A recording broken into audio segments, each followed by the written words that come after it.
누구세요? 경찰입니다. 실종 신고 건으로 왔습니다. 윤지혜 씨 맞으시죠? 아, 네. 들어오세요. 거실로 안내하며 지혜는 마음을 진정시키려 했어요. 하지만 손이 계속 떨렸습니다. 형사가 소파에 앉더니 곧바로 질문을 던졌어요. 윤지혜 씨, 평소에 혹시 이런 말씀 자주 하셨나요? 무슨 말씀이신지? 시어머니랑 그만 살고 싶다. 시어머니가 없어졌으면 좋겠다. 뭐 이런 말들이요. 지혜의 눈동자가 흔들렸습니다. 그런 말을 한 적이 있긴 했죠.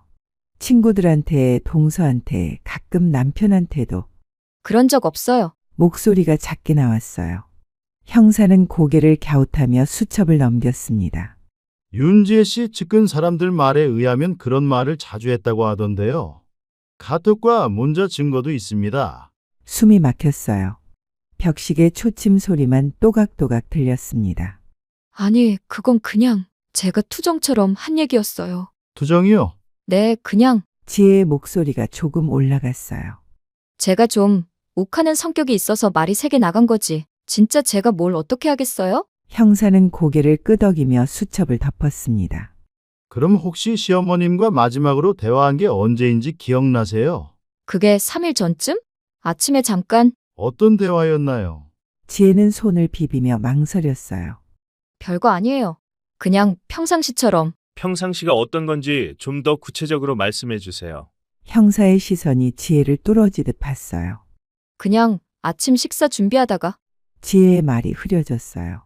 그날 아침의 일들이 선명하게 떠올랐거든요. 어머님과의 말다툼, 그리고 형사가 일어나더니 거실을 둘러봤습니다. 2층 전원주택 참 좋네요. 위치도 좋고. 이런 집은 혹시 지하실 같은 건 없나요? 옥탑방이라던가. 지혜의 얼굴이 순간 굳었어요. 없어요. 그런 거. 너무 빨리 대답했습니다. 형사는 눈썹을 살짝 올렸어요. 그럼 잠시 집안을 봐도 되겠습니까? 혹시 단서가 있을지 몰라서요. 지혜는 마지못해 고개를 끄덕였어요. 형사 2명이 천천히 집안을 둘러보기 시작했습니다. 김 형사는 1층을, 이 형사는 2층으로 올라갔어요. 지혜는 손을 꼼지락거리며 따라다녔습니다. 가슴이 두근두근 뛰었어요. 부엌이 없네요. 네. 어머님이 요리 좋아하셔서. 형사가 냉장고 쪽으로 걸어갔어요. 그러더니 냉장고 문을 열었습니다. 이게 뭐죠? 냉장고 야채칸에서 투명한 봉지를 꺼냈어요. 안에 하얀 알약들이 들어있었습니다. 아, 그건 지혜가 당황하며 말했어요. 어머니가 가끔 잠 안 오실 때 먹던 거예요. 이름이 안 적혀 있네요. 보통 처방약은 라벨이 붙어 있는데 그게 어디서 구하신 건지는 잘. 형사는 봉지를 비닐봉투에 넣으며 고개를 끄덕였어요. 여기 좀 와봐. 이 형사가 부르는 소리였어요. 김 형사가 계단을 올라갔고 지혜도 따라갔습니다. 뭐야? 여기 봐. 1층 복도 끝 계단 하나가 더 있었어요. 아래로 내려가는 계단이었습니다. 지하실 없다고 하지 않았나요? 형사가 지혜를 돌아봤어요. 지혜의 얼굴이 하얗게 질렸습니다. 아, 거긴 그냥 창고예요. 말을 바꿨어요. 형사들이 서로 눈을 마주쳤습니다. 지하실 창고죠. 좀 열어봐도 될까요? 아니에요. 거긴 지혜가 급하게 막아섰어요. 거긴 정말 아무것도 없어요. 그냥 쓰레기들만. 그래도 한번 봐야겠네요. 형사가 계단을 내려가는데 아래에 문이 또 하나 있었어요. 그런데 문에 자물쇠가 채워져 있었습니다. 창고에 자물쇠를 왜 채워놨죠? 그게 이사 오기 전부터 있었던 거요. 지혜의 목소리가 떨렸어요. 형사가 자물쇠를 자세히 들여다봤습니다. 이상하네. 녹이 슬어 있었는데 누가 열었다가 닫은 듯한 자국이 있어요. 그럴 리가. 자물쇠 열쇠는 어디 있나요? 모르겠어요. 어머님이 관리하셨거든요. 근데 형사님 영장 있으신 거요? 저도 TV에서 많이 봤거든요. 이렇게 남의 집에서 뒤져보고 하는 거. 영장 있어야 합법이라면서요. 이 형사 오늘은 여기까지 하자. 어두워지기 전에 다른 것부터 확인해보고. 네. 실종자 수사는 신중해야 해. 증거 훼손되면 안 되거든. 경찰서로 돌아온 김 형사는 곧바로 컴퓨터 앞에 앉았어요. 실종자 통화 내역부터 뽑아. 김미자 씨 핸드폰 통화 기록이 화면에 떴습니다. 형사는 천천히 내역을 살펴봤어요. 실종 당일인 아침 10시 47분. 부동산 중개사무소로 전화를 걸었던 기록이 있었어요. 형사는 곧바로 그 부동산에 전화를 걸었습니다. 여보세요? 여기 강남 경찰서 수사과입니다. 아, 네. 무슨 일이시죠? 김미자 씨라고 아시나요? 3일 전에 전화하신 분인데 아, 그분 말씀이시군요. 어떻게 된 일인가요? 실종 신고가 들어와서요. 그날 통화 내용을 좀 들을 수 있을까요? 부동산 사장의 목소리가 진지해졌어요. 그분이 실종이라고요? 어머, 그날 어떤 얘기를 하셨는지 기억나시나요? 기억나죠? 워낙 흥분하셨거든요. 형사가 수첩을 꺼냈어요. 어떻게 흥분하셨다는 거죠? 화를 내면서 집 당장 팔라고 하시더라고요. 지금 당장 내놔달라고. 이유는 말씀 안 하셨나요? 글쎄요. 뭔가 급한 일이 있으신 것 같았는데 통화 중에 옆에서 여자 목소리가 들렸어요. 아마 며느리분 같았는데 형사의 손이 멈췄어요. 며느리 목소리요? 네. 처음엔 조용히 뭔가 말하시더니 나중엔 두 분이 큰 소리로 말다툼 하시더라고요. 구체적으로 뭐라고 하셨는지 기억나세요? 잘 안 들렸는데 김미자 씨가 소리치시고 며느리분은 어머님 제발 뭐 이런 소리였어요. 형사가 빠르게 메모했어요. 그래서 통화가 어떻게 끝났나요? 갑자기 하는 소리가 나더니 전화가 끊어졌어요. 다시 걸어봤는데 안 받으시더라고요. 몇 시쯤이었죠? 11시쯤? 통화가 한 12분 정도 됐으니까 형사는 펜을 놓고 생각에 잠겼어요. 시어머니와 며느리가 집 매매 문제로 크게 다퉜다. 그리고 갑자기 전화가 끊어진다. 혹시 그 후로 김미자 씨한테서 연락 온 적 있나요? 없어요. 그날 이후로 연락이 아예 없었어요. 알겠습니다. 감사합니다. 전화를 끊은 형사는 동료에게 말했어요. 이거 냄새 나는데 실종 당일 아침에 시어머니랑 며느리가 집 매매 문제로 크게 싸웠어. 그래서 며느리는 그런 얘기 안 했거든. 그냥 평상시처럼 대화했다고만. 형사가 시계를 봤어요. 내일 아침에 지하실부터 열어보자. 뭔가 나올 것 같은데. 아씨, 아까 열어봤어야 하는 거 아니야? 영장도 없이 문 막 열었다가 민원 들어오면 어떡할 거야. 그날 저녁 안방. 오늘 형사님이 왔다 가셨어. 지혜가 조심스럽게 말을 꺼냈어요. 뭐라고 하던데? 어머님 실종 신고 들어왔다고. 나한테 이런저런 질문하고 갔어. 어떤 질문? 정호가 휴대폰을 내려놓으며 몸을 돌렸어요. 그냥 평소에 어머님이랑 어떻게 지냈는지, 언제 마지막으로 봤는지. 하, 정호가 한숨을 내쉬었습니다. 어머니 정말 어디 가신 거야? 지혜야. 응? 나 솔직히 말할게. 정호가 일어나 앉았어요. 표정이 진지했습니다. 계속 아니라고 믿고 싶은데 이젠 네가 의심된다. 뭐라고? 어머니가 그냥 사라질 리가 없잖아. 어디 가시려면 나한테라도 말씀하시고. 나 정말 아니야? 지혜가 돌아서며 소리쳤어요. 눈에 눈물이 고였습니다.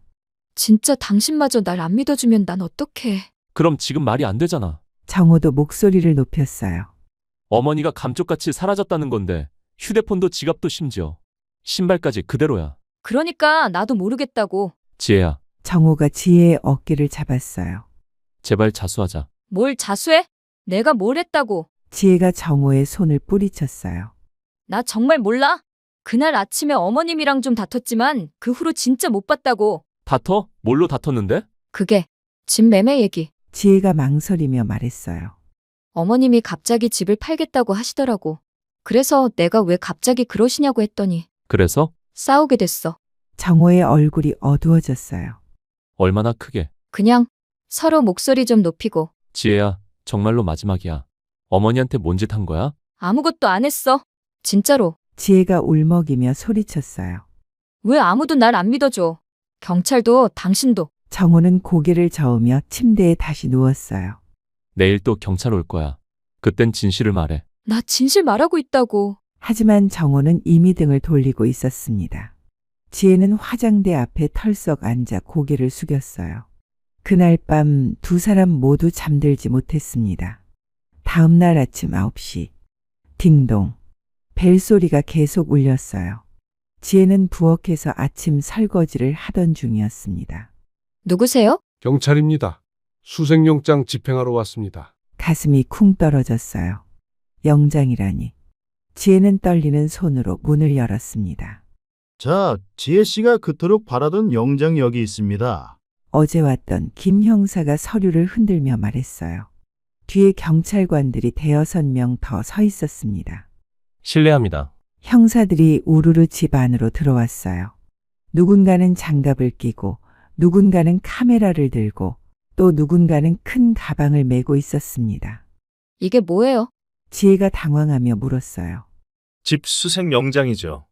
어제 지하실 못 열어봤잖아요. 오늘은 구석구석 다 뒤져볼 겁니다. 그럴 필요까지. 실종자 수사예요. 이해해 주세요. 김 형사가 손짓하자 경찰관들이 흩어졌어요. 한 명은 거실로, 한 명은 부엌으로, 두 명은 2층으로 올라갔습니다. 지혜는 거실 소파에 앉아 초조하게 지켜봤어요. 정호는 아침 일찍 출근했고 집에 혼자 남은 상황이었습니다. 여기 뭐가 나올까요? 감식요원이 냉장고를 열며 중얼댔어요. 어제 약 봉지 나온 데 아니야? 맞아. 성분 분석 나왔는데 수면제 맞네. 지혜의 얼굴이 하얘졌어요. 지하실 가자. 네. 경찰관들이 지하실 계단으로 향했어요. 지혜도 따라갔습니다. 어제 열었던 자물쇠가 그대로 있었어요. 형사가 문고리를 잡았습니다. 전 여기 안 열어봤어요. 지혜가 급하게 말했어요. 여기 있을 리가 없잖아요. 그럼 더 좋죠. 아무것도 안 나오면 용의에서 벗어나시는 거니까. 형사가 문고리를 돌렸어요. 끽. 문이 열렸습니다. 지하실에서 축축한 냄새가 올라왔어요. 형사가 손전등을 켰습니다. 어둡네. 전등 스위치 어디 있어요? 저도 잘. 지혜는 땀을 뻘뻘 흘리고 있었어요. 손을 모은 채 떨고 있었습니다. 형사가 손전등으로 벽을 비추다가 스위치를 찾았어요. 형광등이 깜빡거리며 켜졌습니다. 형사의 손전등이 구석 한쪽을 비췄어요. 거기 담요를 둘러쓰고 웅크린 채 앉아있는 사람이 있었습니다. 저게 감식요원이 다가갔어요. 할머니. 담요 속에서 작은 목소리가 나왔어요. 살려주세요. 제발 살려주세요. 김미자였습니다. 너무 무서워. 형사들이 서로 눈을 마주쳤습니다. 이게 뭐예요, 대체? 형사가 김미자에게 다가가 담요를 벗겨줬어요. 할머니는 초췌해 보였지만 다친 곳은 없어 보였습니다. 할머니, 괜찮으세요? 다친 데는 없으세요? 목말라 물. 119 불러. 네. 경찰관 한 명이 휴대폰을 꺼냈어요. 지혜는 계단에 주저앉았어요. 저 진짜 몰랐어요. 목소리가 떨렸어요. 어떻게 여기 계신 거예요, 어머님? 하지만 아무도 지혜의 말을 듣지 않았어요. 모두 김미자를 돌보느라 바빴습니다. 구급차 10분 후 도착한다네. 알겠습니다. 형사가 지혜를 돌아봤어요. 눈빛이 차갑게 변해 있었습니다. 구급차 사이렌 소리가 점점 가까워졌어요. 지혜는 거실 소파에 앉아 있었는데 온몸이 떨렸습니다. 경찰관 2명이 양쪽에 서 있었어요. 어르신 상태는 어때? 탈수 증세가 좀 있어 보이는데 다행히 외상은 없어요. 지혜는 그들의 대화를 들으며 머릿속이 하얘졌어요. 어머님이 사라진 지 정확히 3일이니까 그럼 처음부터 지하실에 계셨다는 건가요? 어머니, 현관 쪽에서 급한 목소리가 들렸어요. 정호였습니다. 회사에서 급히 달려온 모양인지 넥타이가 비뚤어져 있었어요. 어머니, 괜찮으세요? 김미자를 부축해 올라오던 구급요원이 정호를 봤어요. 할머니는 정호를 보자 눈물을 흘렸습니다. 정호야, 엄마가 얼마나 무서웠는지 알아? 김미자가 지혜를 쏘아봤어요. 눈에 분노가 가득했습니다. 전현이 날 거기 가뒀어. 정호의 얼굴이 굳었어요. 지혜를 돌아봤습니다. 지혜야, 너 정말 미쳤어? 목소리가 떨렸어요. 우리 엄마를 지금 지하실에 가둔 거야? 저 진짜 몰랐어요. 지혜가 일어서며 소리쳤어요. 전 여기에 계신 줄도 몰랐다고요. 그럼 어머니가 거짓말 하신다는 거야? 너 정말 뻔뻔하다. 오늘 일 절대 그냥 넘어가지 않을 거야. 구급요원들이 김미자를 들것에 눕혔어요. 병원으로 이송해야겠어요. 정밀검사 받으셔야 해요. 네, 제가 따라가겠습니다. 구급차가 출발하고 나자 집안이 조용해졌어요. 하지만 경찰관들은 여전히 남아 있었습니다. 김 형사가 지혜 앞에 앉았어요. 윤지혜 씨, 네, 짧게 무전 후에 말씀드릴게요. 형사가 무전기를 꺼냈어요. 본서 실종자 발견했습니다. 지하실에서 생존 상태로 발견, 용의자 확보 중. 무전기를 끄고 형사가 지혜를 향해 다가왔어요. 윤지혜 씨, 김미자 씨에 대한 감금 및 학대 혐의로 체포하겠습니다.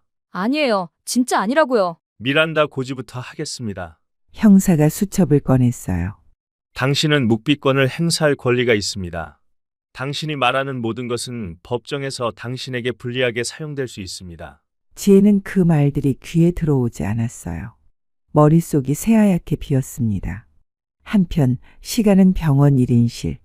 김미자는 침대에 누워 링겔을 맞고 있었어요. 얼굴이 많이 상한 상태였지만 의식은 또렷했습니다. 정호가 침대 옆 의자에 앉아 어머니의 손을 꼭 잡고 있었어요. 걱정스러운 눈빛이었습니다. 어머니, 괜찮으세요?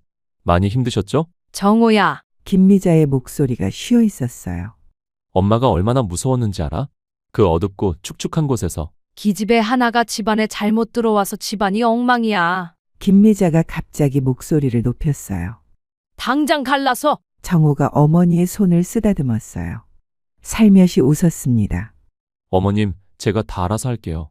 너무 걱정 마세요. 그 여자 때문에 우리 집안이. 알겠어요. 제가 처리하겠으니까 일단 건강부터 회복하세요. 똑똑. 들어가도 될까요? 김 형사가 문을 열고 들어왔어요. 뒤에 이 형사도 따라왔습니다. 어르신, 좀 괜찮으십니까? 형사가 김미자에게 조심스럽게 다가갔어요. 네, 김미자가 고개를 끄덕였어요. 지금 많이 힘드시겠지만 진술을 좀 받아야 될 것 같네요. 진술이요? 정호가 끼어들었어요. 어머니 상태가 아직. 간단한 거니까 부담 갖지 마시고요. 형사가 수첩을 꺼냈어요. 할머니, 3일 전 무슨 일이 있었는지 기억나세요? 김미자의 눈빛이 어두워졌어요. 그 여자가 날 밀쳤어. 밀쳤다고요? 네, 전화하고 있는데 막 소리 지르면서 김미자가 숨을 고르며 말했어요. 집 팔지 말라고 우기더니 갑자기 내 어깨를 밀어버렸어. 그래서 어떻게 되셨어요? 넘어졌죠. 그리고 그 다음 기억은 어두운 곳에서 깨어난 거예요. 형사가 빠르게 메모했어요. 지하실에서 깨어나셨다는 거죠? 네, 너무 무서웠어요. 왜 거기 있는지도 모르겠고. 며느리가 할머니를 거기 가뒀다고 생각하세요? 김미자가 고개를 끄덕였어요. 그 여자 말고 누가 있겠어요? 정호가 어머니의 손을 더 꽉 잡았어요. 어머님, 너무 흥분하지 마세요. 정우야, 너도 이제 알았지? 그 여자가 어떤 애인지? 형사가 정호를 봤어요. 정호 씨는 어떻게 생각하세요? 정호가 잠시 망설였어요. 저도 믿고 싶지 않지만 목소리가 떨렸어요. 증거가 너무 명확하잖아요. 형사가 고개를 끄덕였어요. 알겠습니다. 일단 어르신 회복이 우선이니까 자세한 얘기는 나중에 더 듣겠습니다. 감사합니다. 정호가 고개를 숙였어요. 형사들이 나가고 나자 병실이 조용해졌어요. 정우야, 그 여자 절대 용서하면 안 돼? 김미자의 목소리에 분노가 섞여 있었어요. 정호는 대답하지 않고 어머니의 손만 꽉 잡고 있었습니다.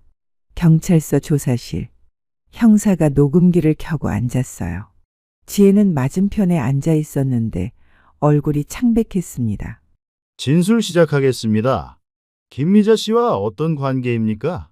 시어머니세요? 언제부터 같이 살았나요? 결혼하고 나서 3년 정도요? 평소 관계는 어땠습니까? 지혜가 잠깐 망설였어요. 그냥 보통이었어요. 보통이라는 게 가끔 의견 차이는 있었지만 형사가 서류를 넘겼어요. 여기 진술서가 있는데 시어머니 때문에 스트레스가 심하다. 같이 살기 힘들다고 자주 말했다 이런 내용들이에요. 지혜의 어깨가 움츠러들었어요. 그건 그냥 하소연 같은 거였어요. 하소연, 친구들한테 푸념 좀 한 거지 정말로 뭘 하려던 건 아니에요. 형사가 또 다른 서류를 꺼냈어요. 김미자 씨 진술입니다. 며느리가 날 때리고 가뒀다고 하시네요. 그런 적 없어요. 지혜가 고개를 저었어요. 절대 때린 적 없어요. 그럼 김미자 씨가 거짓말하신다는 건가요? 아니, 그게 아니라 지혜가 말을 흐렸어요. 어머님께서 불같이 화를 내시면서 내 집인데 내가 팔겠다는데 왜 간섭하냐고. 그래서 말다툼이 됐다. 어머님이 부동산에 전화를 하시는 것 같길래 제가 휴대폰을 뺏으려다가 그만. 밀쳤어요. 저는 그냥 휴대폰만 뺏으려고 했는데 근데 어머님이 혼자 뒤로 미끄러진 거예요.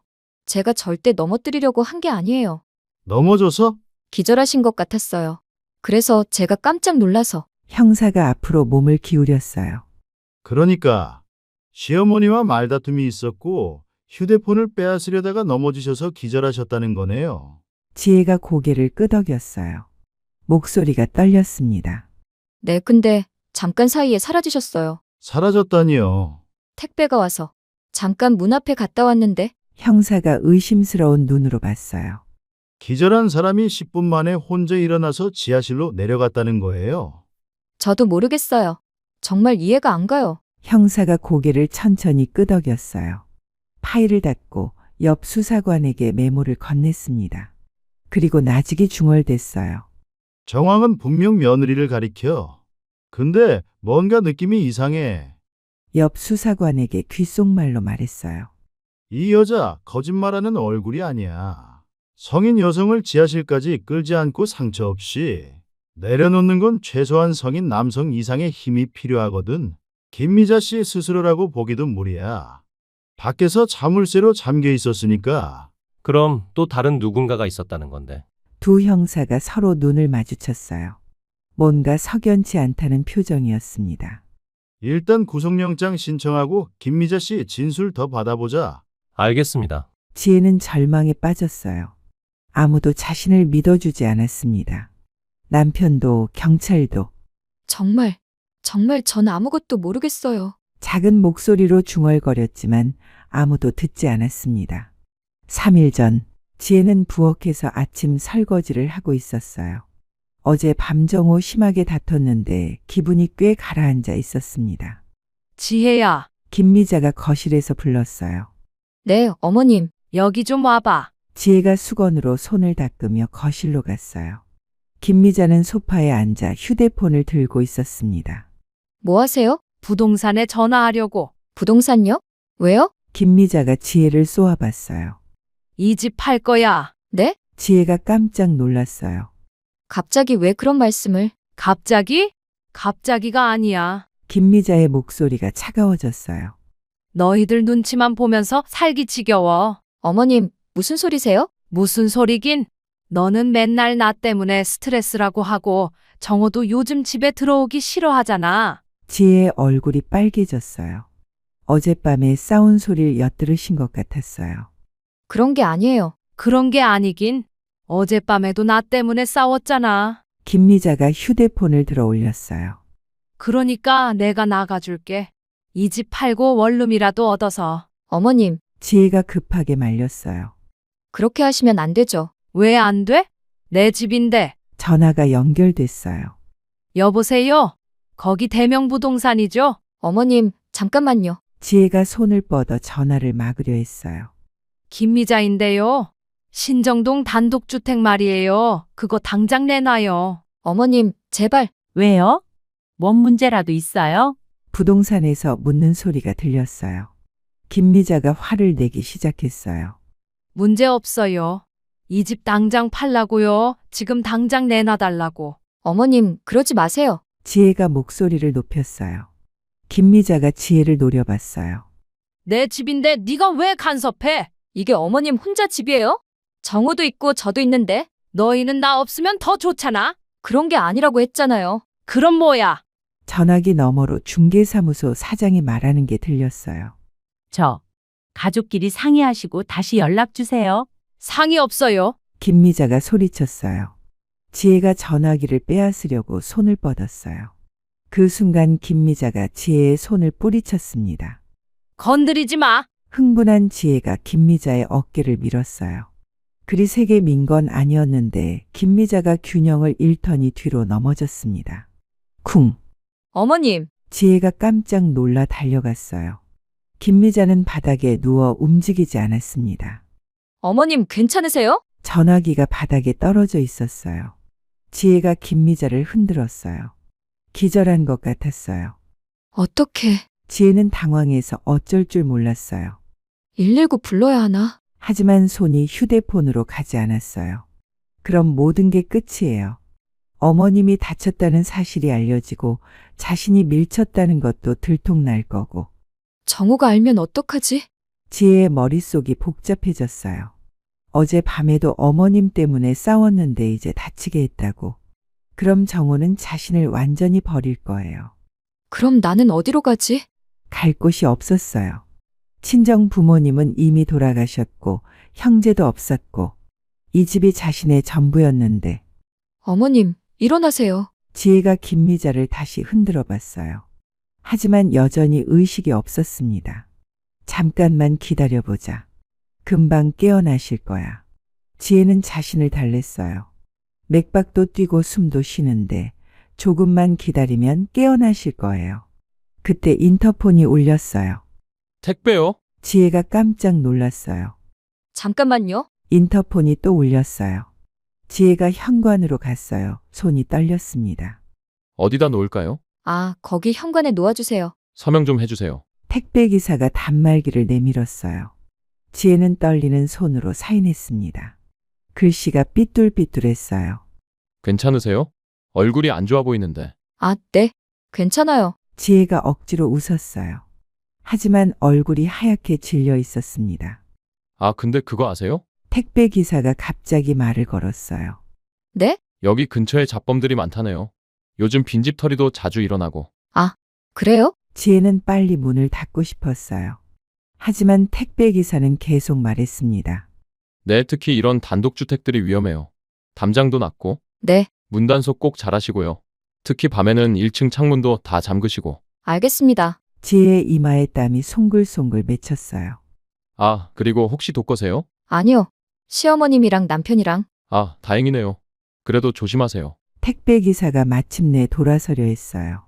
지혜는 안도의 한숨을 쉬려던 참이었습니다. 아, 그런데 택배기사가 다시 돌아섰어요.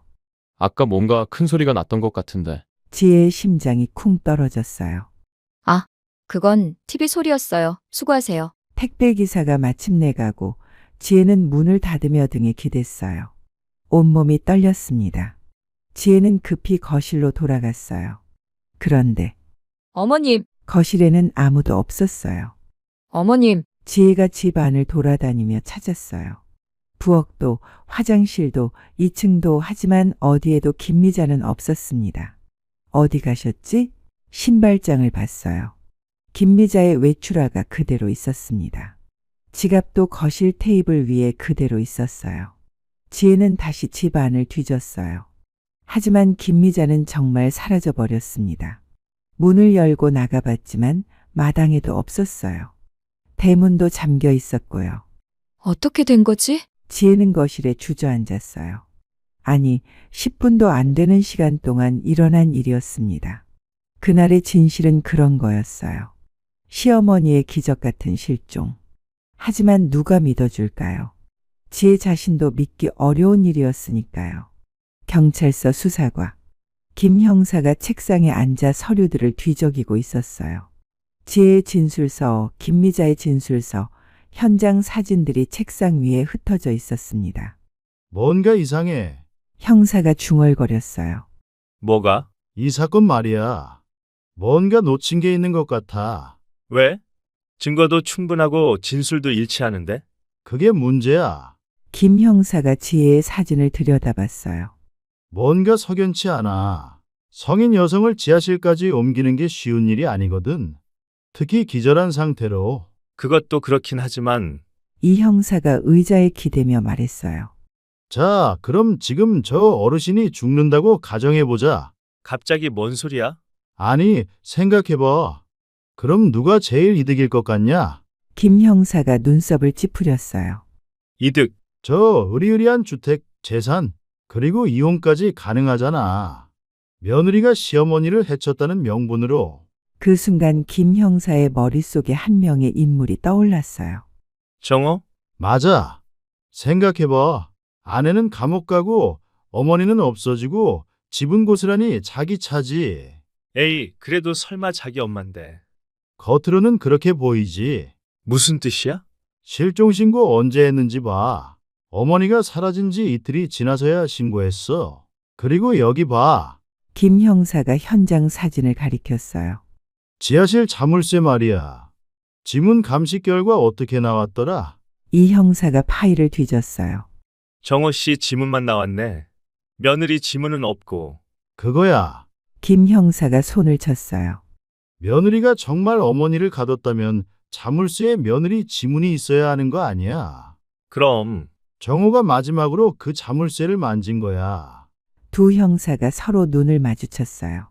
어머니와 며느리가 싸우고 며느리가 어머니를 밀어서 기절시켰어. 여기까지는 사실일 거야. 그 다음에 정호가 그걸 봤거나 아니면 나중에 발견했을 거야. 절호의 기회라고 생각한 거지. 어머니를 지하실에 가두고 며느리에게 죄를 뒤집어 씌우면 모든 게 해결되니까.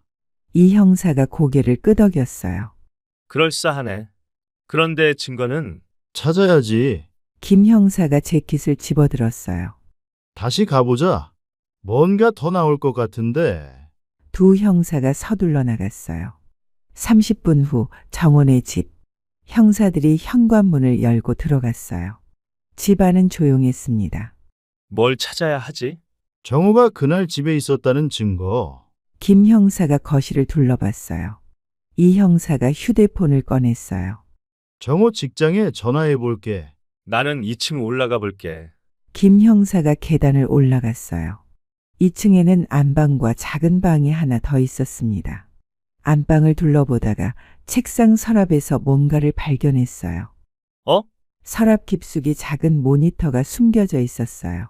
이게 뭐지? 형사가 모니터를 켜봤어요. 화면에 1층 거실이 선명하게 나타났습니다. 감시용 카메라잖아? 형사가 주변을 둘러보니 천장 구석에 아주 작은 카메라가 설치되어 있었어요. 1층을 내려다볼 수 있는 각도였습니다. 설마. 그때 아래층에서 동료 형사가 소리쳤어요. 형, 뭔데? 정호 회사에 전화해 봤는데 그날 출근 안 했대. 김 형사가 급히 아래로 내려갔어요. 뭐라고? 7월 22일 정호가 연차 휴가 냈다고 하네. 개인 사정 때문에. 그럼 그날 집에 있었다는 얘기야.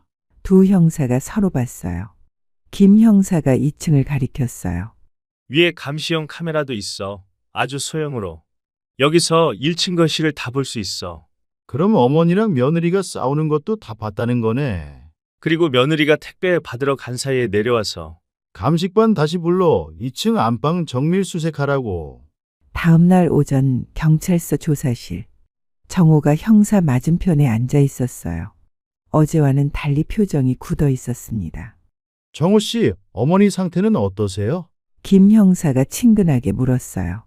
많이 좋아지셨어요. 다행히. 그래서 오늘은 좀 더 자세한 얘기를 들어보려고 해요. 네. 형사가 서류를 펼쳤어요. 7월 22일, 그러니까 어머니 실종 당일 말인데요. 네. 정호 씨는 회사에 출근하셨다고 했죠? 네, 그렇습니다. 정호가 고개를 끄덕였어요. 하지만 목소리에 미묘한 떨림이 있었습니다. 형사가 또 다른 서류를 꺼냈어요. 그런데 이상하네요. 회사에서는 그날 연차 휴가를 내셨다고 하던데요. 정호의 얼굴이 순간 굳었어요. 아, 그게. 개인 사정 때문에 하루 쉬셨다고 하시더라고요. 네, 맞습니다. 정호가 인정했어요. 그럼 왜 처음엔 출근했다고 하셨죠? 그게 별거 아닌 줄 알았거든요. 별거 아니다? 형사가 눈썹을 올렸어요. 어머니가 실종된 날인데 별거 아니라고요? 그럼 그날 뭘 하셨어요? 답답해서 드라이브 좀 했어요. 정호가 자신 있게 말했어요. 혼자 좀 생각도 정리할 겸 쉬었죠. 어디로 드라이브를 가셨는데요? 강변, 한강 쪽으로요. 그냥 차 안에서 음악도 듣고. 형사가 고개를 끄덕였어요. 그럼 집에는 안 들어가셨다는 거네요? 집에요? 절대 안 들어갔어요. 정호가 단호하게 말했어요. 형사가 또 다른 증거물을 꺼냈어요. 소형 모니터였습니다. 이게 뭔지 아세요? 정호의 눈이 커졌어요. 그게 어디서? 2층 방에서 나왔어요. 형사가 모니터를 켰어요. 화면에 1층 거실이 나타났습니다. 감시용 카메라군요. 아주 정교하게 설치되어 있더라고요. 그건 왜 이런 걸 설치하셨죠? 정호가 한참 말이 없었어요. 손을 비비며 고민하고 있었습니다. 정우 씨, 그게 어머니 상태를 확인하려고. 어머니 상태요? 네. 혹시 쓰러지시거나 하면 빨리 알 수 있게. 근데 형사님, 혹시 지금 절 의심하시는 건가요? 이거 끝난 거 아닌가요? 지혜가 범인 맞잖아요. 정호의 목소리에 억울함이 섞였어요. 나만큼 어머니를 사랑하는 사람은 이 세상에 없어요. 저 정말 억울해요. 제가 뭘 잘못했다는 거예요? 형사가 침착하게 말했어요. 정우 씨, 지혜 씨가 엄마를 해쳤다고 믿고 있었죠? 그랬습니다. 그게 확실한 사실이죠. 정호가 고개를 끄덕였어요. 어머니가 그렇게 말씀하셨거든요. 그런데 여기 봐보세요. 형사가 지하실 자물쇠 사진을 내밀었어요. 지문 감식 결과예요. 정우 씨 지문뿐이에요.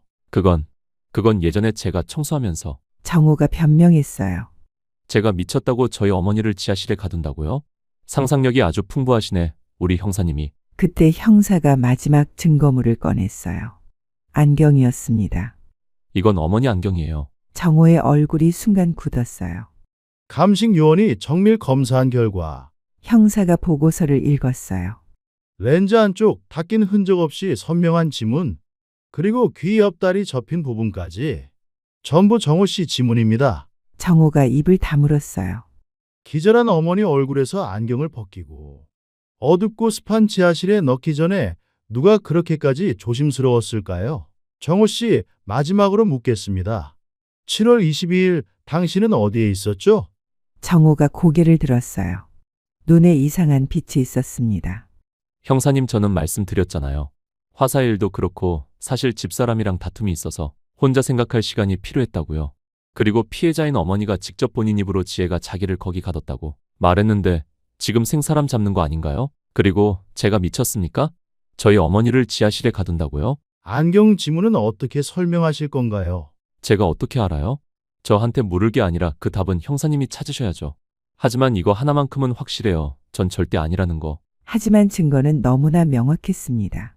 안경의 지문, 자물쇠의 지문, 그리고 감시 카메라까지.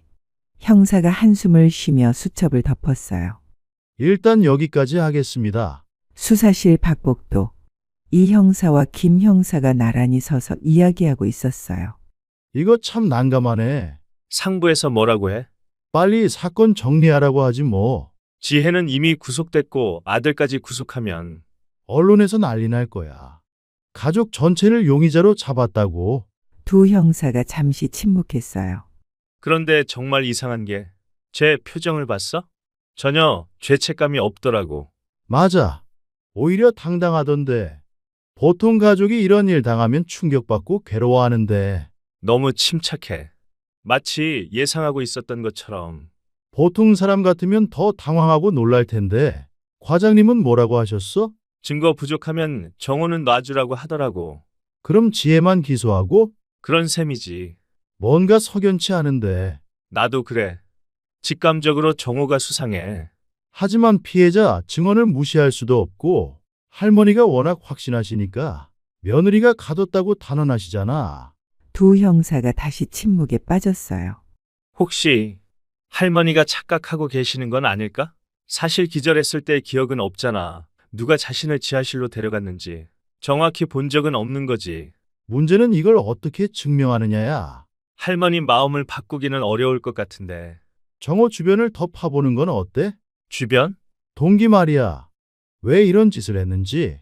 형사가 조사실 문을 다시 열었어요. 정호 씨, 오늘은 여기까지 하겠습니다. 그럼 저 가도 되는 건가요? 네. 하지만 수사 중이니까 출국은 금지입니다. 알겠습니다. 정호가 일어서며 웃었어요. 승리한 듯한 미소였습니다. 형사들은 그 미소를 놓치지 않았어요. 정호네 집 2층 방. 정호는 침대에 누워 휴대폰을 보고 있었어요. 연차를 낸 날이었습니다. 사실 오늘은 특별한 날이었어요. 6개월 전부터 만나온 여자와 중요한 약속이 있었거든요. 오늘 결정해야지. 정호는 휴대폰 속 여자 사진을 바라봤어요. 이름은 혜진이었습니다. 회사 거래처에서 일하는 22살 여성이었어요. 오빠, 나 언제까지 이렇게 살아야 돼? 나도 기다리는데 한계가 있어요. 어제 혜진이 한 말이 계속 머릿속을 맴돌았어요. 이혼하려면 명분이 있어야 하는데. 정호는 고민에 빠져 있었어요. 그냥 이혼하자고 하면 지혜가 재산 분할을 요구할 것이고 어머니도 반대하실 게 뻔했습니다. 그때 아래층에서 소리가 들렸어요. 여보세요. 거기 대명부동산이죠? 어머니 목소리였어요. 정호는 귀를 기울였습니다. 김미자인데요. 신정동 단독주택 말이에요. 그거 당장 내놔요. 집을 판다고? 정호가 벌떡 일어났어요. 책상 서랍에서 작은 모니터를 꺼냈습니다. 6개월 전에 설치한 감시용 카메라의 모니터였어요. 처음엔 정말 어머니 안전 때문에 설치했었어요. 하지만 요즘엔 다른 용도로도 사용하고 있었습니다. 지혜가 집에서 뭘 하는지 확인하려고요. 정호는 흥미롭게 지켜봤어요. 평소 같으면 내려가서 말렸을 텐데 오늘은 왠지 그냥 보고 싶었습니다. 그 순간이었어요. 지혜가 어머니의 어깨를 밀었습니다. 김미자가 소파 뒤로 넘어지면서 바닥에 쓰러졌어요. 어머님, 지혜가 놀라서 달려갔어요. 정호도 깜짝 놀랐어요. 일어서려다가 다시 앉았습니다. 아니지. 이거 잘하면 쉽게 풀리겠는데? 머릿속에 한 가지 생각이 스쳤어요. 정호는 기회라고 생각했어요. 조용히 방문을 열고 복도로 나왔습니다. 계단 위에서 아래를 내려다봤어요. 지혜가 택배 기사와 얘기하고 있었어요. 정호는 어머니에게 다가가 맥박을 확인해 봤어요. 다행히 뛰고 있었습니다. 숨도 쉬고 있었어요. 그냥 기절한 것 같았습니다. 살아계시네. 안도감과 동시에 이상한 실망감도 들었어요. 정호는 어머니를 업고 지하실로 향했어요. 어머니는 여전히 의식이 없었습니다. 지하실 문을 열고 들어가서 어머니를 바닥에 눕혔어요. 담요를 가져와 덮어드렸습니다. 정호는 급히 지하실 문을 닫고 자물쇠를 채웠어요. 그리고 재빨리 2층으로 올라갔습니다. 잠시 후 지혜가 거실로 돌아왔어요. 어머님, 모니터로 보니 지혜가 집안을 헤매고 있었어요. 어머님, 지혜의 당황한 모습을 보며 정호는 묘한 쾌감을 느꼈어요. 휴대폰으로 혜진에게 문자를 보냈어요. 오늘 저녁에 중요한 얘기 있어. 만나자. 곧 답장이 왔어요. 드디어 결정하신 거예요? 기다릴게요. 정호는 미소를 지었어요. 며칠만 지나면 모든 게 해결될 거야. 지혜가 어머니를 해쳤다는 완벽한 증거가 생겼어요. 이혼 명분도 생겼고 집도 온전히 자신의 것이 될 수 있었습니다. 아래층에서 지혜가 울고 있는 소리가 들렸어요. 정호는 이어폰을 끼고 음악을 들었어요. 오늘은 정말 좋은 날이 될 것 같았습니다.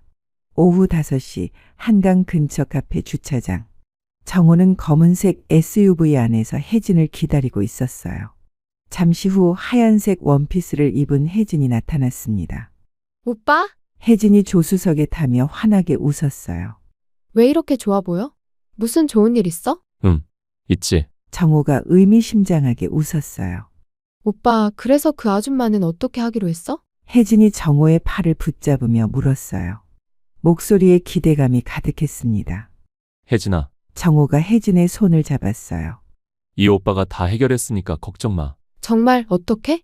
그냥 아주 좋은 기회가 생겼어. 정호의 눈이 반짝였어요. 이대로라면 이혼 합의금까지 받을 수 있겠어. 뭐? 혜진이 눈을 동그랗게 뜨며 소리쳤어요. 오빠 정말? 진짜야. 헐, 대박이다. 혜진이 손뼉을 치며 좋아했어요. 역시 우리 자기가 멋져. 그치? 내가 누군데? 정호가 으스대며 말했어요. 그런데 어떻게 한 거야?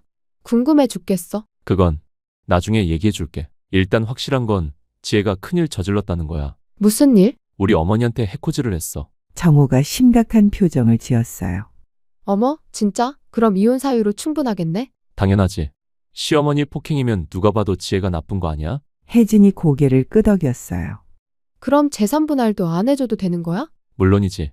오히려 내가 피해자라고 할 수도 있어. 와, 정말 대박이다. 혜진이 정호를 꼭 안았어요. 그럼 우리 언제 결혼해? 조금만 기다려. 수사 끝나고 이혼 절차 마무리되면 6개월 그 정도면 될 것 같아. 정호가 혜진의 손을 꼭 잡았어요. 혜진아, 그동안 미안했어. 이렇게 숨어서 만나게 해서. 괜찮아. 오빠가 어려운 상황인 걸 아니까. 우리 어머님은 많이 다치셨어? 다행히 크게는 안 다치셨어. 그럼 우리 집은 어떻게 할 거야? 지금 집을 정리하고 아니면 새로 알아볼까? 좋아. 나 신혼집 구경하는 거 좋아해. 혜진이 손뼉을 치며 좋아했어요. 우리 애기도 빨리 가져야지. 그럼 혜진이랑 예쁜 애기 낳고 싶어. 정호가 혜진의 볼을 쓰다듬었어요. 혜진이 정호에게 뽀뽀했어요. 그럼 오늘 밤에는? 오늘은 집에 가야 해. 아직 수사 중이라서. 알겠어. 그럼 내일 봐. 내일은 경찰서 가야 하고. 모레 보자. 응, 기다릴게. 혜진이 차에서 내리며 손을 흔들었어요. 정호는 혜진이 사라질 때까지 지켜보다가 집으로 향했어요. 며칠만 더 참으면 돼. 정호는 흥얼거리며 운전했어요. 모든 것이 계획대로 흘러가고 있었습니다. 집 근처에 도착하자 혜진이가 전화 왔습니다. 왜? 어머님이 사라지셨어. 지혜의 울먹이는 목소리가 들렸어요. 정호는 속으로 웃으며 걱정스러운 척 연기했어요. 무슨 소리야? 완벽한 연기였습니다. 경찰서 다음날 오전 10시. 정호 씨가 안 왔네요. 이 형사가 시계를 보며 말했어요. 약속 시간이 1시간이나 지났는데 김 형사가 휴대폰을 꺼냈어요. 전화해보자. 따르릉 따르릉. 연결이 안 되네. 이상하다.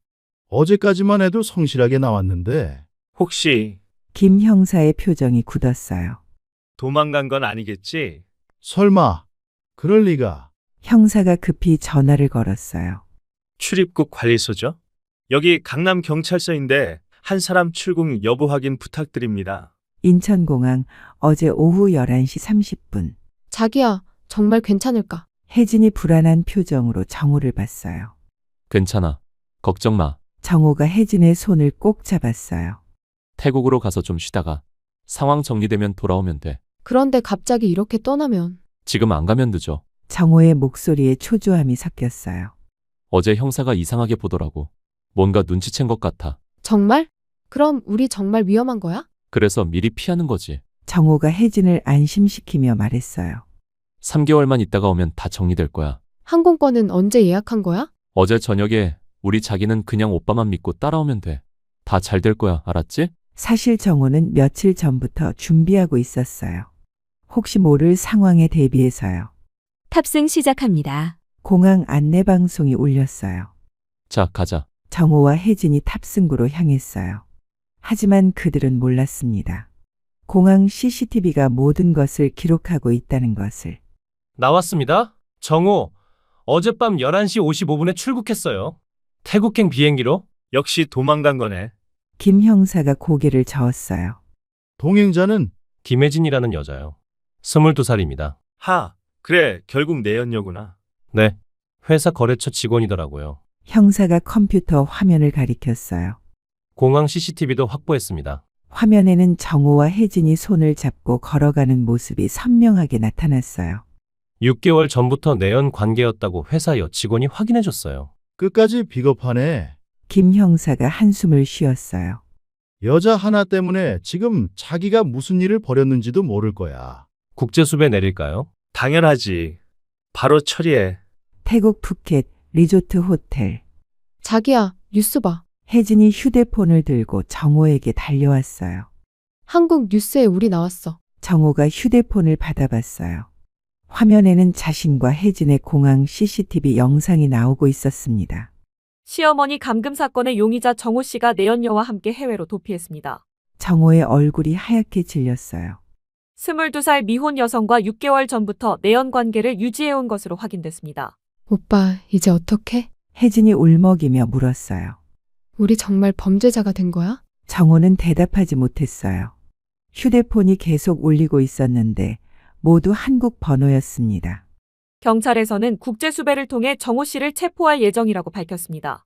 뉴스는 계속되었어요. 한편 누명을 쓰고 구속되었던 며느리 지혜 씨는 무혐의로 석방될 예정입니다. 자기야. 혜진이 정호를 불렀지만 정호는 멍하게 화면만 바라보고 있었어요. 모든 계획이 물거품이 되었습니다. 완벽하다고 생각했던 계획이 모두 무너져 내렸어요. 휴대폰이 또 울렸어요. 이번엔 어머니 번호였습니다. 정호는 전화를 받을 수 없었어요. 김미자가 병실에서 뉴스를 보고 있었어요. 세상에 정호야, 너 왜 그랬니? 눈물이 주룩주룩 흘렀어요. 내 아들이 이런 짓을. 옆에 있던 간병인이 티슈를 건네줬어요. 그 애가 어떻게 나를. 저건 사실이 아니야. 저 이상한 여자의 꾀임에 넘어간 거야. 우리 착한 아들은 절대 그럴 리 없어. 저 여자가 문제인 거야. 김미자는 믿을 수 없었어요. 사랑하는 아들이 자신을 지하실에 가뒀다는 사실을. 김미자의 가슴이 찢어질 것 같았어요. 아들에 대한 실망, 며느리에 대한 미안함, 그리고 자신에 대한 분노가 뒤섞였습니다. 하지만 정호는 이미 너무 멀리 가버렸어요. 시어머니 감금 사건 용의자 정호 씨 드디어 송환. 내연녀와 함께 2개월간 도피 생활. 기자들의 외침 소리가 시끄러웠어요. 그때 입국장 한쪽에서 누군가가 달려왔어요. 지혜였습니다. 정우야, 지혜가 정호 앞을 막아섰어요. 얼굴이 많이 상해 있었습니다. 2개월간의 고통이 고스란히 드러나 있었어요. 지혜야, 정호가 입을 열려던 순간 짝! 지혜의 손바닥이 정호의 뺨을 후려쳤어요. 이 사이코패스 새끼. 지혜의 목소리가 공항 전체에 울렸어요. 지혜야, 미안해. 미안하다고. 지혜가 다시 소리쳤어요. 미안하다는 말로 다 되는 줄 알아? 그러더니 지혜가 혜진을 쏘아봤어요. 그리고 너, 혜진이 깜짝 놀라며 뒤로 물러섰어요. 내가 버린 쓰레기. 지혜가 정호를 가리키며 말했어요. 죽을 때까지 끼고 살아라. 저는 혜진이 말을 더듬었어요. 참, 그리고 감옥에서 잘 버텨봐. 얼마나 갇혀 살지 궁금하네. 정호와 혜진은 경찰에 끌려가며 서로를 바라봤어요. 하지만 더 이상 사랑스러운 눈빛은 아니었습니다. 법정 3개월 후 피고인 정호에게 징역 6개월을 선고한다. 판사의 망치 소리가 법정에 울렸어요. 방청석에 앉아있던 김미자가 흐느꼈어요. 혜진은 벌써 석방되어 법정에 없었습니다. 정호가 뒤를 돌아봤어요. 김미자는 아들을 바라보며 고개를 저었어요. 정호가 벌을 받는 동안 찾아온 사람은 단 한 명뿐이었어. 김미자였습니다. 어머니, 많이 늙어 보이셨습니다. 정호야, 김미자의 목소리가 떨렸어요. 나는 그래도 너를 버릴 수 없구나. 정호의 눈에서 눈물이 흘렀어요. 어머니, 죄송해요. 정말 죄송해요. 그 여자는? 헤어졌어요. 아니, 버림받았어요. 김미자가 한숨을 쉬었어요. 그럴 줄 알았다. 김미자가 고개를 숙였어요. 너도 내 아들이지만 잘못한 건 잘못한 거야. 침묵이 흘렀어요. 정호야, 이제 출소했으니 새 사람으로 살아라. 그리고 이제 연락하지 말거라. 내 유산은 병원 기부할 거야. 넌 받을 자격이 없구나. 이게 내가 내릴 수 있는 마지막 벌이다. 정호는 어머니의 뒷모습을 바라보며 울었어요. 사랑이라고 생각했던 혜진은 형편이 어려워지자 바로 떠났고 모든 걸 잃고 감옥에 갇힌 자신을 찾아오는 건 늙고 병든 어머니뿐이었어요. 정호는 그제야 깨달았습니다. 자신이 얼마나 큰 실수를 했는지를. 5년 후 서울역 지하도. 아저씨, 동전 하나만. 더러워진 옷을 입고 수염이 덥수룩한 남자가 지나가는 사람들에게 손을 내밀고 있었어요. 정호였습니다. 너 뭔가 이상하구나? 왜 안 마시려고 해? 혹시 그 술에 뭔가 문제라도 있는 거야? 문제요? 무슨 문제가 있겠어요? 민정이가 갑자기 목소리를 높였습니다. 하지만 그 목소리에는 당황감이 역력했어요. 그럼 마셔봐. 문제 없다면 못 마실 이유도 없잖아. 알겠어요. 그리고는 술을 단숨에 삼켰습니다. 그때였습니다. 민정이 갑자기 목을 움켜쥐더니 거칠게 기침을 하기 시작했습니다. 콜록콜록. 아들은 얼굴이 사색이 되어 달려왔습니다. 민정아, 왜 그래? 민정아? 민정은 기침을 멈추지 못하고 몸을 앞으로 구부린 채 입가에서 새빨간 피를 쏟아냈습니다. 순간 모두의 얼굴이 경악으로 일그러졌습니다. 피 묻은 손으로 땅을 짚은 민정이의 시선이 천천히 제 쪽으로 향했습니다. 어떻게 알았어? 어떻게 알았냐니? 그게 무슨 소리야? 민정아, 너 왜 이래? 이모님과 처음 만난 건 추운 겨울이었어요. 그때 이모님은 정말 처참한 상황이었죠. 새벽, 집 앞에서 누군가 울고 있는 소리가 들렸습니다. 나가보니 온몸에 멍투성이인 여자가 쪼그리고 앉아 계시더군요. 아줌마, 무슨 일이세요? 왜 이렇게 다치셨어요? 죄송해요. 갈 곳이 없어서 잠깐만 여기 앉아 있을게요. 이모님은 남편을 피해 집을 나왔다고 하시더라고요. 10년 넘게 맞고 살았는데 그날 밤은 정말 죽을 뻔했다면서요. 정숙 씨 그 모습을 보고 가만히 있을 수가 없었습니다. 일단 집으로 들어오세요. 치료부터 받으시고요. 아니에요. 괜찮아요. 무슨 소리예요? 사람이 이렇게 다쳤는데 그냥 두고 볼 수 있나요? 정숙 씨 이모님을 집으로 데려와 상처를 치료해드리고 따뜻한 밥도 차려드렸습니다. 괜찮으시다면 우리 집에서 함께 사시는 게 어때요? 빈 방도 하나 있고 그렇게 이모님은 저희 집에서 함께 살게 되었습니다. 이모님은 정말 마음씨가 고우신 분이었어요. 제가 부탁하지도 않았는데 집안일을 도와주시고 맛있는 반찬도 만들어주시고 사모님 제가 해드릴 수 있는 건 이것밖에 없어요. 그때 은혜를 어떻게 갚아야 할지. 이모님, 그런 말씀 마세요. 우리 서로 의지하며 사는 거지 무슨 은혜예요. 이모님도 제 아들을 자식처럼 아껴주셨고 덕분에 아들도 건실하게 자랐습니다. 민준이는 엄마의 기대에 부응하듯 공부를 열심히 했습니다. 중학교 때는 반에서 10등 안에 들었고 고등학교에 진학해서는 더욱 성적이 올랐어요. 고3 겨울 드디어 대학 합격 발표가 났습니다. 엄마, 됐어. 서울대 경영학과 합격했어. 정말? 정말이야? 정숙 씨는 아들을 끌어안고 기쁨의 눈물을 흘렸습니다. 20년간의 호럼이 고생이 헛되지 않았다는 생각에 가슴이 벅찼어요. 민준아, 아빠가 하늘에서 얼마나 기뻐하실까? 엄마는 너만 이렇게 자라준 것만으로도 세상을 다 가진 기분이야. 대학 입학식 날 정숙 씨는 새 옷을 입고 민준이와 함께 서울대 캠퍼스를 걸었습니다. 여보, 우리 아들 이렇게 훌륭하게 컸어요. 당신이 목숨 걸고 지켜준 아이가 이제 이렇게 멋진 어른이 됐어요. 민준이는 대학을 졸업한 후 대기업에 취직했습니다. 엄마, 이제 내가 돈 벌어서 엄마 편하게 해드릴게요. 우리 민준이가 이렇게 듬직하게 컸구나. 민준이가 30이 되던 해 결혼한다는 소식을 전해왔습니다. 엄마, 저 결혼하려고요. 정말? 어떤 여자야? 회사 후배인데 정말 좋은 사람이에요.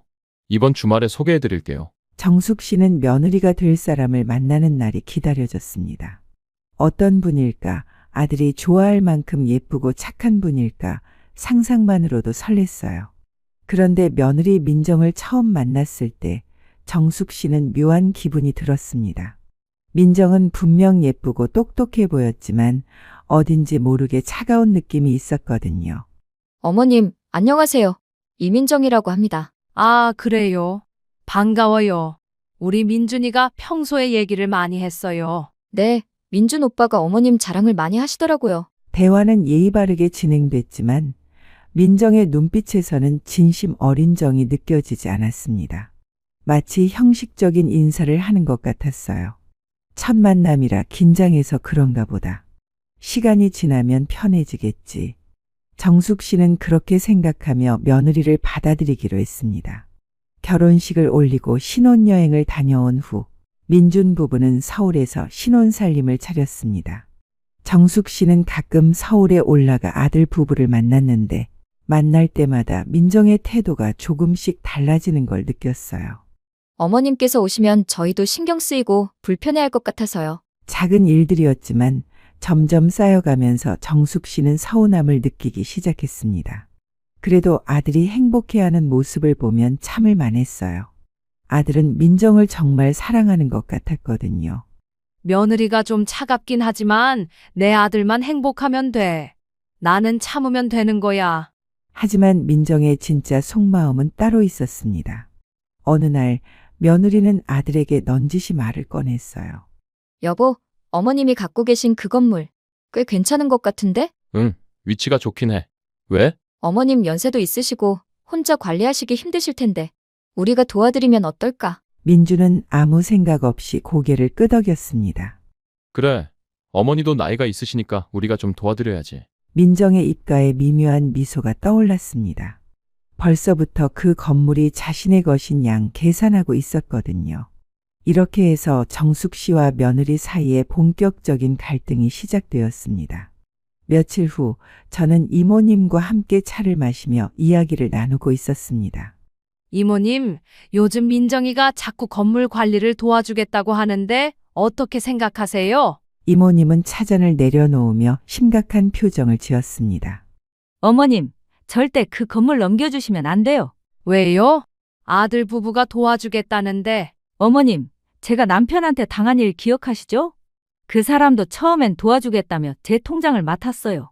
그러다가 나중엔 모든 걸 제 맘대로 할 수 없게 됐죠. 이모님의 목소리에 걱정이 가득했습니다. 며느리 본 눈빛이 요즘 달라 보여요. 뭐랄까 느낌이 싸해요. 사모님 조심하세요. 재산이 있는 어르신들한테는 누구든 친절할 수 있어요. 하지만 그 재산이 없어지면 태도가 확 바뀌죠. 이모님은 제 손을 꼭 잡으며 말했습니다. 그 건물은 사모님의 평생의 보루예요. 아들이라고 다 믿을 수 있는 건 아니에요. 특히 며느리가 부축이면 더 조심하셔야 해요. 이모님의 말을 들으니 왠지 불안한 마음이 들었습니다. 이모님이 옆에 계셔서 든든해요. 혼자였다면 어떻게 판단했을지. 제가 사모님한테 받은 은혜를 생각하면 이런 걱정해드리는 건 당연해요. 무슨 일이 있어도 사모님 편에 설 거예요. 며느리는 몇 번이나 제게 찾아와 말했습니다. 어머님, 이제 연세도 있으신데 건물명에 우리 쪽으로 돌려놓으시면 세금도 줄고 관리도 편해요. 다 우리 위에 번 거잖아요. 하지만 정숙 씨 고개를 저었습니다. 어떻게든 내 손으로 지켜야 한다고 생각했으니까요. 며느리는 제가 거절하자 처음엔 순순히 물러났습니다. 하지만 며칠 후 마트에서 우연히 동네 친구와 마주쳤을 때였습니다. 그 집 며느리가 지난번에 저희 가게에 와서 그러더라고요. 시어머니가 재산 때문에 너무 고집이 세다고. 정숙 씨 순간 멈칫했습니다. 뭐라고요? 아, 제가 입이 너무 가벼웠나요?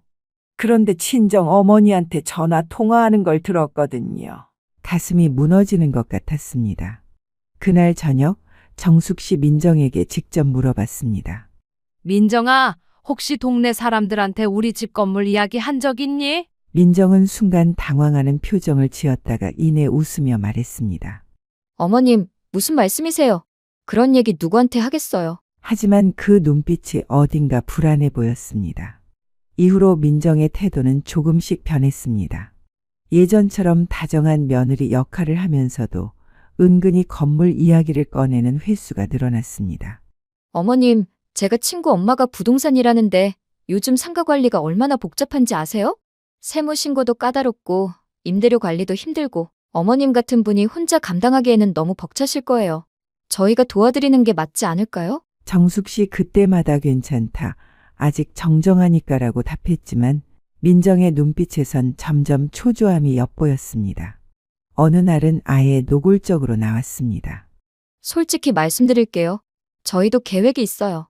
아이도 낳아야 하고 더 큰 집으로 이사도 가야 하고. 그런데 어머님이 계속 이러시면 저희는 언제까지 기다려야 하는 거예요? 민정아, 그 건물은 너희 것이 아니야. 내가 살아있는 동안은 내 것이고 내가 죽으면 그때 아들이 물려받는 거야. 하지만 명예 이전을 미리 해두시면 세금도 많이 절약되고. 그런 건 내가 걱정할 일이 아니다. 그러자 민정의 얼굴이 순간 굳어졌습니다. 매년 이맘때면 남편 산소에 가서 막걸리를 올립니다. 이제는 건강이 붙여 혼자서는 오르기 어려워 아들 부부가 동행하곤 하죠. 하지만 올해만큼은 이상했습니다. 민정이가 유난히 분주하게 준비를 서둘렀습니다. 어머님, 이번엔 제가 술도 사오고 제사 음식도 챙겼어요. 평소에는 성묘 준비를 제가 도맡아 했는데 그날따라 민정이가 나서더군요. 성묘 당일 아침, 민정이는 새벽부터 부산하게 움직였습니다. 제가 일어나 보니 이미 음식을 다 준비해 놓고 있더군요. 어머님, 오늘 날씨가 좋아서 성묘 가기 좋은 것 같아요. 그래, 수고했다. 그런데 저 술은 뭐니? 평소에 사던 정종이랑 다른 것 같은데. 아, 그거요? 비싼 약재 술로 샀어요. 인삼이랑 녹용이 들어간 거라 몸에 좋대요. 어머님께서 드시기에도 좋을 것 같아서. 정숙 씨 그때 조금 이상하다고 생각했습니다. 굳이 비싼 약재 술을 살 이유가 있을까 싶어서요. 그런 비싼 술까지 살 필요는 없었는데. 어머님, 1년에 한 번 올리는 건데 뭐가 아까워요. 산소에 도착해서 상을 차리는데 민정이가 유난히 술병만 만지작거렸습니다. 잠깐만요. 제가 술잔 정리할게요. 괜찮다. 내가 할게. 아니에요. 어머님은 앉아 계세요. 그러더니 민정이가 술병과 잔을 들고 조금 떨어진 곳으로 갔습니다. 뭔가 정리한다고 하면서요. 저희와 함께 온 이모님이 상정리를 도우러 다가왔습니다. 제가 정리 좀 도와드릴게요. 이모님은 평소에도 저를 잘 도와주시는 분이었는데 그날따라 민정이를 유심히 바라보고 있었습니다. 이모님, 괜찮아요. 저희가 할게요. 민정이가 좀 불편한 기색을 보이며 말했습니다. 아니에요. 제가 도와드리는 게 당연하죠. 그러더니 이모님이 제 곁으로 와서 음식을 정리하기 시작했습니다. 그런데 이상하게도 계속 민정이 쪽을 힐끔힐끔 보고 있었어요. 자, 어머님, 이제 술 올리세요. 민정이가 다시 제게 술잔을 건넸습니다. 그런데 그 순간 이모님이 제 옆으로 바짝 다가와 귀에 대고 속삭였습니다. 사모님, 그 술 드시면 안 될 것 같아요. 정숙 씨 순간 온몸이 굳어버렸습니다. 왜 그런 말씀을 하세요? 제가 방금 전에 며느님이 술병에 뭔가를 넣는 걸 봤거든요. 분명히 봤어요. 가슴이 쿵 내려앉았습니다. 정말요? 네, 확실해요. 그리고 이모님이 더욱 작은 소리로 말했습니다. 어젯밤에 이상한 꿈을 꿨어요. 어떤 남자가 꿈에 나와서 술잔을 뒤엎으면서 화를 막 냈어요. 그래서 오늘 계속 신경이 쓰였는데. 그때 민정이가 우리를 바라보며 말했습니다. 어머님, 왜 그러세요? 어디 편찮으세요? 정숙 씨 떨리는 손으로 술잔을 들고 있었습니다. 민정이는 아무것도 모르는 듯 순진한 표정을 짓고 있었지만 그 눈빛 깊숙한 곳에서는 뭔가 어두운 것이 꿈틀거리고 있는 것 같았습니다. 민정아, 이 술 정말 좋은 거 맞지? 네, 어머님. 정말 몸에 좋은 약재 술이에요. 빨리 드셔보세요. 정숙 씨 천천히 술잔을 내려놓았습니다. 정숙 씨 떨리는 마음을 진정시키며 자연스럽게 행동해야 했습니다. 민정이가 의심하지 않도록 말이에요. 민정아, 미안한데 차에 내 핸드백 좀 가져다 줄 수 있을까? 네, 갑자기요? 응, 지금 꼭 필요해. 일단 술 먼저 드세요. 제가 술잔을 내려놓으려 하자 며느리는 급하게 말했습니다. 제가 가져다 드릴게요. 그대로 계세요. 민정이가 자리에서 일어나 차 쪽으로 향했습니다. 바로 그때였어요. 정숙 씨 재빨리 이모님에게 속삭였습니다. 이모님, 지금 당장 똑같은 술잔 하나만 더 준비해 주세요. 빨리요. 이모님은 당황스러운 표정이었지만 고개를 끄덕였습니다. 알겠어요, 사모님. 이모님은 서둘러 가져온 짐에서 똑같은 술잔을 꺼냈습니다. 다행히 재사용 잔을 여분으로 준비해 온 것이 있었어요. 이렇게 하면 되나요? 이모님, 혹시 민정이가 돌아오면 이 술을 민정이에게 줘요. 어느 게 어느 건지 구분이 안 되도록요. 네, 알겠어요. 멀리서 민정이가 핸드백을 들고 돌아오는 게 보였습니다. 어머님, 핸드백 가져왔어요. 고마워, 민정아. 민정이는 자리에 앉으면서 상위의 술잔들을 힐끔 봤습니다. 하지만 겉으로 봐서는 뭔가 달라진 걸 눈치채지 못하는 것 같았어요. 정숙 씨 일부러 여유로운 척하며 잔을 들어 올렸습니다. 사실 속으로는 심장이 터질 것 같았지만요. 민정이는 술잔을 입 가까이 가져갔다가 다시 내렸습니다. 왜? 방금 전까지 좋은 술이라고 하더니 갑자기 왜 안 마시려고 해? 정숙 씨 의심스러운 눈빛으로 민정이를 바라봤습니다. 그게 빈속에 술을 마시면 속이 안 좋아서요. 그럼 나도 빈속인데 어떡하라고? 그럼 나도 오늘은 안 마셔야겠다. 민정이의 이마에 땀방울이 맺히기 시작했습니다. 너 오늘 좀 이상하구나. 정성껏 준비했다면서 왜 안 마시려고 해? 혹시 그 술에 뭔가 문제라도 있는 거야? 문제요? 무슨 문제가 있겠어요? 민정이가 갑자기 목소리를 높였습니다. 하지만 그 목소리에는 당황감이 역력했어요. 그럼 마셔봐. 문제 없다면 못 마실 이유도 없잖아. 알겠어요. 마실게요. 그리고는 술잔을 입에 대고 술을 단숨에 삼켰습니다. 저도 며느리와 바꿔치기한 술을 마셨습니다. 그리고는 묘한 표정으로 빤히 저를 바라봤습니다. 마치 지금 이 자리에서 무슨 일이 벌어지길 기다리는 사람처럼요. 뒤에서 안절부절 못하던 이모님과 눈이 마주쳤습니다. 정숙 씨 아무 일 아니라는 듯 살짝 고개를 끄덕이며 괜찮다는 눈짓을 보냈습니다. 이제 다 됐으니 내려가자. 잔을 정리하고 상을 치우려는 순간이었습니다. 그때였습니다. 민정이 갑자기 목을 움켜쥐더니 거칠게 기침을 하기 시작했습니다. 콜록. 아들은 얼굴이 사색이 되어 달려왔습니다. 민정아? 왜 그래? 민정아? 민정은 기침을 멈추지 못하고 몸을 앞으로 구부린 채 입가에서 새빨간 피를 쏟아냈습니다. 순간 모두의 얼굴이 경악으로 일그러졌습니다. 피 묻은 손으로 땅을 짚은 민정이의 시선이 천천히 제 쪽으로 향했습니다. 그 눈빛은 더 이상 겁에 질린 며느리의 것이 아니었습니다. 어떻게 알았어? 쉰 목소리가 산길에 메아리쳤습니다. 그때 정숙 씨 온몸에 소름이 돋았습니다. 그때 아들이 떨리는 목소리로 물었습니다. 어떻게 알았냐니? 그게 무슨 소리야? 민정아, 너 왜 이래? 민정은 대답 대신 숨을 거칠게 몰아쉬며 다시 기침을 했습니다. 핏물이 턱을 타고 흘러내렸습니다. 하, 이모님, 빨리 구급차 좀 불러주세요. 이모님은 손이 덜덜 떨려 휴대폰을 제대로 쥐지도 못한 채 가방 속을 허둥지둥 뒤졌습니다. 어머니, 이거 어떡해? 휴대폰 화면이 자꾸 꺼졌다 켜지기를 반복했습니다. 그 사이에도 민정은 숨이 넘어갈 듯 기침을 하며 몸을 떨었습니다. 아들은 더는 기다릴 수 없다는 듯 민정을 와락 안아 번쩍 일으켰습니다. 민정아, 버텨야 돼. 그렇게 며느리를 부축해 달려가더니 차에 태우고 문을 닫았습니다. 아들은 시동을 걸려 했습니다. 키를 돌리는 소리가 몇 번이나 울렸지만 엔진은 요란하게 깜빡이만 켠 채 도무지 움직이지 않았습니다. 왜 이래? 제발 좀. 아들은 거의 울먹이며 다시 시동을 돌렸습니다. 그러나 차는 무심하게 비상등만 깜박일 뿐이었습니다. 이모님은 제 옆에 서서 잔뜩 겁에 질린 얼굴로 중얼거렸습니다. 어머, 이게 다 무슨 일이래요? 이게 대체? 그녀는 떨리는 손으로 제 팔을 붙잡았습니다. 멀리서 아들이 다시 시동을 걸려 안간힘을 쓰는 소리가 들렸습니다. 갑자기 또 자동차 시동이 안 걸리네요. 이럴 수가. 이모님은 고개를 절레절레 흔들었습니다. 차량 안에서 아들은 핸들을 붙잡고 애타게 키를 돌리고 있었습니다. 정숙 씨 속으로 남편에게 조용히 기도하듯 중얼거렸습니다. 당신 이번에도 나를 살려주셨네요. 고마워요. 결국 구급차가 도착했습니다.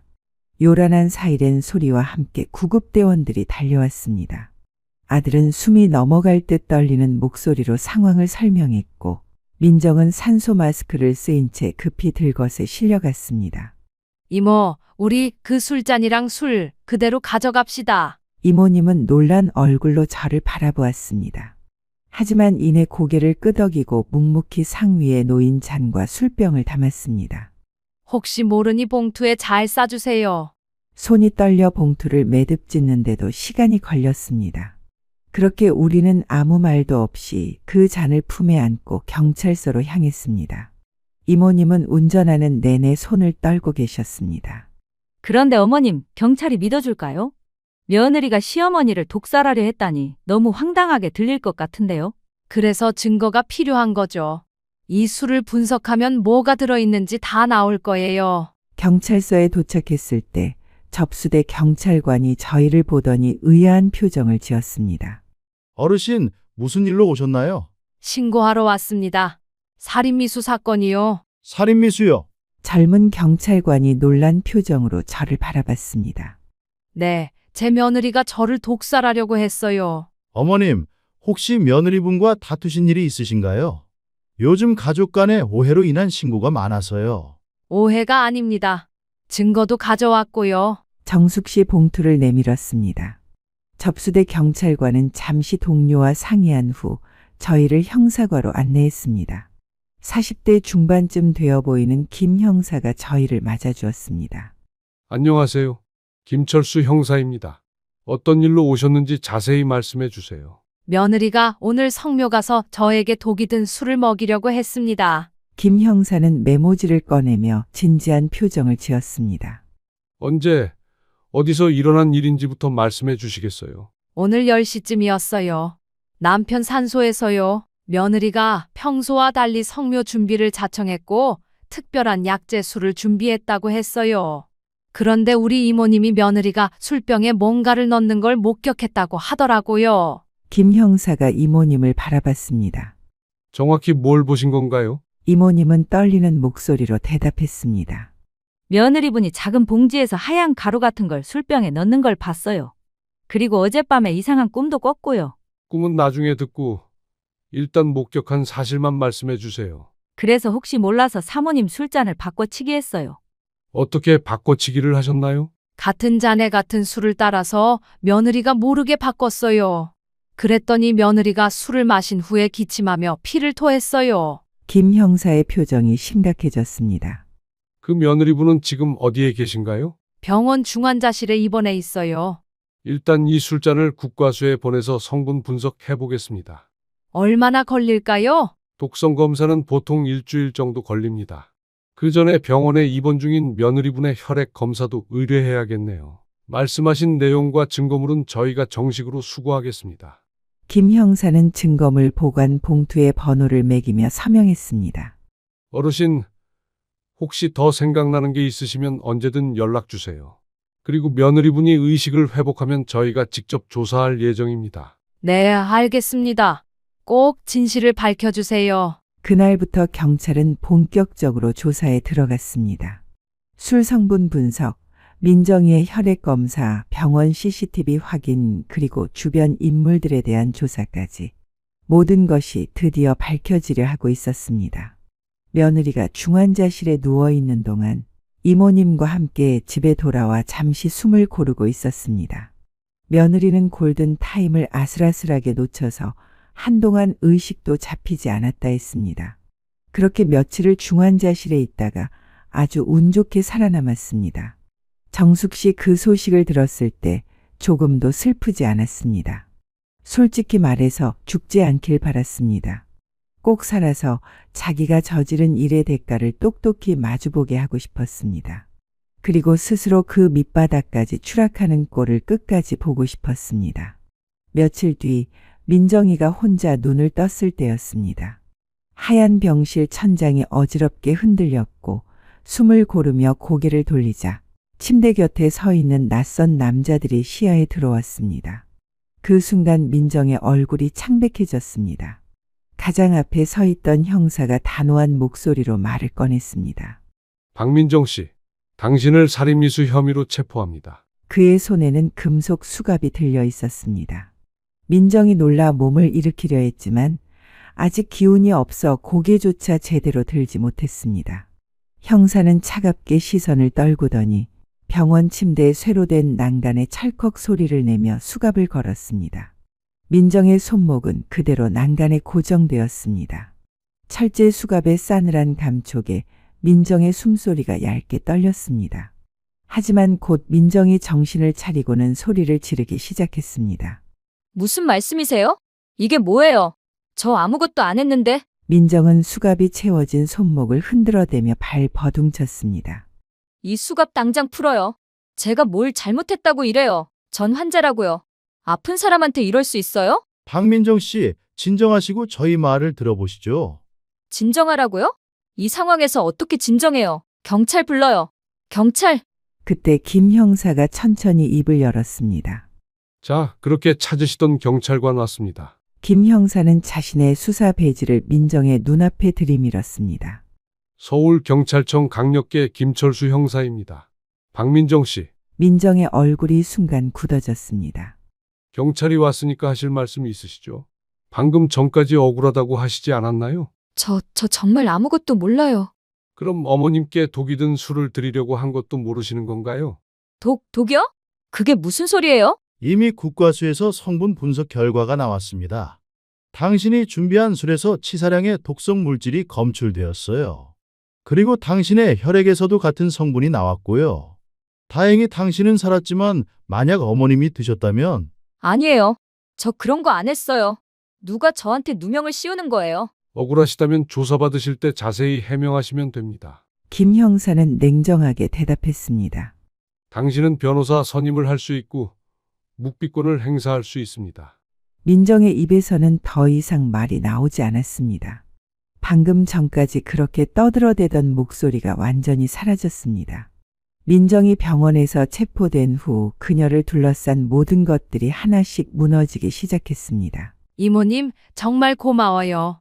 이모님이 아니었다면 사모님, 그때 저를 구해주신 은혜를 이제야 조금 갚은 것 같아요. 그동안 그토록 탐냈던 20억 건물은 여전히 시어머니 명의로 남아 있었고, 민정은 그 건물과는 영원히 무관한 사람이 되었습니다.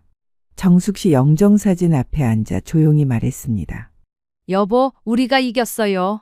당신이 저를 지켜주셨군요. 그 작은 상가 건물은 여전히 제 이름으로 남아 있습니다. 아무도 그 누구도 빼앗아갈 수 없었습니다. 정숙 씨 이제 홀로 남은 노년을 평안히 보내고 있습니다. 이 일을 겪고 나서 정숙 씨 많은 것을 깨달았습니다. 욕심이라는 것이 얼마나 무서운 것인지, 그리고 그 욕심이 사람을 어떻게 괴물로 만들어버리는지를 몸소 체험했습니다. 민정이도 처음부터 나쁜 사람은 아니었을 겁니다. 하지만 20억이라는 거대한 재산 앞에서 인간의 기본 도리마저 잊어버린 것이죠. 자식이나 며느리, 사위가 재산 이야기를 꺼낸다고 해서 서둘러 넘겨주지 마세요.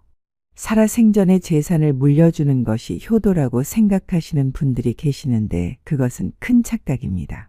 재산은 살아계시는 동안 자신을 지켜주는 마지막 보루입니다. 그것마저 내어주면 순간의 짐이 되어버릴 수 있어요. 저처럼 끝까지 지켜내세요. 여러분이 평생 일궈낸 소중한 것들을요. 악은 반드시 응징받고 선은 반드시 보상받습니다.